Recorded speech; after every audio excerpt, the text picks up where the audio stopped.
Hello hi good morning जय जगन्नाथ। जेहेतु 10th class board परीक्षा आग को आछे सेतिपई आज होची सेकेंड पार्ट एमसीक्यू रो किछि प्रश्न तुम मानक पई पोषणर।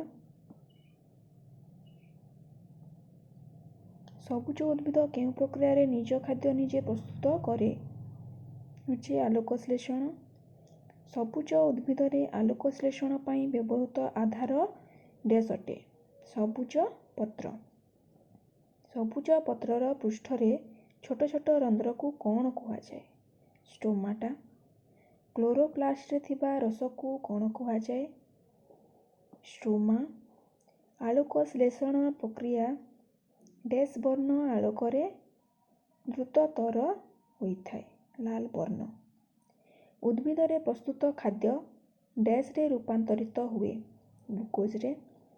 डैश साहाय्य रे परिवेश और पत्र मध्य रे अंगारकाम्ल और जलीय बाष्पर विनिमय घटे। स्तोम। कोषा झिल्ली तैयारी रे डैश रो प्रमुख भूमिका रहिछि? उत्तर लिपिड। केउं जीवटी आलोकश्लेषण करिथाय? उत्तर नीलहरित शैवाल। आलोकश्लेषण संपर्क रे प्रथमे सिद्धांत किए प्रदान करथिले? उत्तर फ्रेडरिक बैकमैन। केल्विन चक्रर द्वितीय पर्याय रे कौन हुए? उत्तर ग्लूकोज संश्लेषण। पत्र भितरे थिबा दुई प्रकार पारेन्काइमा टिश्यूर कोष भितरे थिबा अंगी काटी किए? Answer chloroplast. थाइलाकोइड थलीर भितर स्थानटी कौन? उत्तर ल्यूमेन। आलोकश्लेषणर प्रथम पर्याय रे कौन हुए? उत्तर क्लोरोफिल उद्दीपन। स्ट्रोमार आकृति रे किपरि होइथाय? उत्तर होची बीन्स मंजी भଳି। 16 नंबर आलोकश्लेषण प्रक्रिया हेउथिबा बेले जल अणुर विभाजन को कौन कुहा जाए? उत्तर होची आलोकश्लेषण। आयोडीन टेस्ट समय रे कहार व्यवहार द्वारा पत्रर हरित कणा मिलाई जाए और पत्रटी रंगहीन हुए? उत्तर सुरासार। 18 नंबर आलोकश्लेषण प्रक्रियार शेष उत्पादटी कौन? उत्तर सरल शर्करा। 19 नंबर आलोकश्लेषण प्रक्रिया समय रे केउं प्रकार रो श्वेतसार प्रस्तुत होइथाय?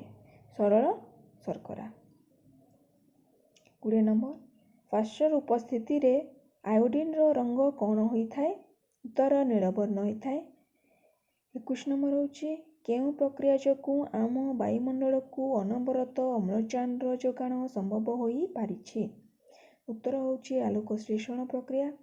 22 नंबर होची अंधकार प्रक्रिया रे गोटिए ग्लूकोज अणु प्रस्तुत करिबा पई केतोटी अंगारकाम्ल अणु आवश्यक करिथाय? उत्तर होची 6टी। 23 नंबर होची आलोकश्लेषणर आलोक प्रक्रिया केउठारे संपादित हुए? उत्तर होची थाइलाकोइड झिल्ली रे।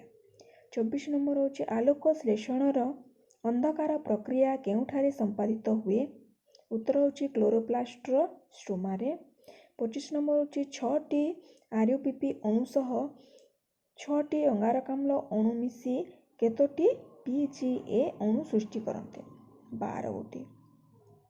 26 नंबर होची पत्र भितरे थिबा दुई प्रकार डैश टिश्यूर कोष भितरे क्लोरोप्लास्ट रहिथाय? उत्तर होची पारेन्काइमा। 27 नंबर होची आलोकश्लेषण अंधकार प्रक्रिया डैशटी पर्यायभुक्त? 3 पर्यायभुक्त। 28 नंबर होची आलोकश्लेषण रे आलोक प्रक्रिया पई डैश डैश और डैश आवश्यक माने क्लोरोफिल जल और आलोक आवश्यक होइथाय। आलोकश्लेषण प्रक्रिया रे डैश रो विघटन घटी अम्लजान निर्गत हुए? जल अणुर। आलोक प्रक्रिया रे डैश और डैश मिसी आलोक श्लेषण शक्ति गठन करथाय? एटीपी और एनएडीपीएच। 21 नंबर होची आलोकश्लेषण रे आलोक प्रक्रिया पई डैश रो आवश्यकता न थाए? अंगारकाम्लर।